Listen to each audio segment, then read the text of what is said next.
BSc radiography imaging technology RIT. So దీనికి సంబంధించినటువంటి category wise rank cut off చూసుకుంటే కనుక మనం బీసీసీ కేటగిరీకి సంబంధించి ఈ సీట్ అనేది ఫిల్ చేయలేదు. జనరల్ అండ్ ఫీమేల్ కేటగిరీలో కూడా, అదేవిధంగా ఎస్టీ కేటగిరీలో కూడా ఈ సీట్ అనేది ఫిల్ చేయలేదు, జనరల్ అండ్ ఫీమేల్లో. బట్ ఓసీలో మాత్రం ఈ సీట్ అనేది ఫిల్ చేశారు. EWS OC general cut off వచ్చేసి 7,156 ర్యాంక్ అనేది కట్ ఆఫ్ గా ఇవ్వడం జరిగింది. ఈడబ్ల్యూఎస్ ఓసీ ఫీమేల్ కేటగిరీకి సంబంధించి 6,853 ర్యాంక్ అనేది కట్ ఆఫ్ గా ఇవ్వడం జరిగింది. అదేవిధంగా బీసీబీలో కూడా ఈ RIT సీట్ అనేది ఫిల్ చేయలేదు.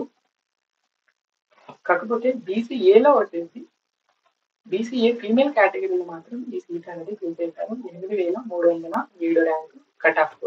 సో రిమైనింగ్ కేటగిరీలో ఈ సీట్ అనేది ఫిల్ చేయలేదు. ఇది బీఎస్సీ రేడియోగ్రఫీకి సంబంధించినటువంటి ర్యాంక్ కట్ ఆఫ్. దాదాపు మనకి నోటిఫికేషన్ 9 సీట్స్ అయితే నోటిఫికేషన్ అనేది బట్ ప్రస్తుతం అయితే ఫస్ట్ వెబ్ కౌన్సిలింగ్ లో 7 మెంబర్స్ కి కౌన్సిలింగ్ అనేది తీసుకోవడం జరిగింది.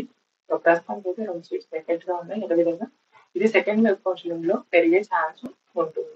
ఇది అదేవిధంగా ఇంకొకటి మర్చిపోయాము, ఈ RIT సీట్ అనేది అన్రిజర్వ్డ్ లో ఒక స్టూడెంట్ అనేది అలొకేషన్ చేయడం జరిగింది. అది అన్రిజర్వ్డ్ ఎస్సీ ఫీమేల్ కేటగిరీకి సంబంధించి 4,518 ర్యాంక్ కట్ ఆఫ్ తో ఎస్సీ ఫీమేల్స్ అనేది ఈ సీట్ అనేది అలొకేషన్ చేయడం జరిగింది. సో ఈ విధంగా 7 సీట్స్ అయితే పోస్ట్ వెబ్ కౌన్సిలింగ్ అనేది నిర్వహించడం జరిగింది.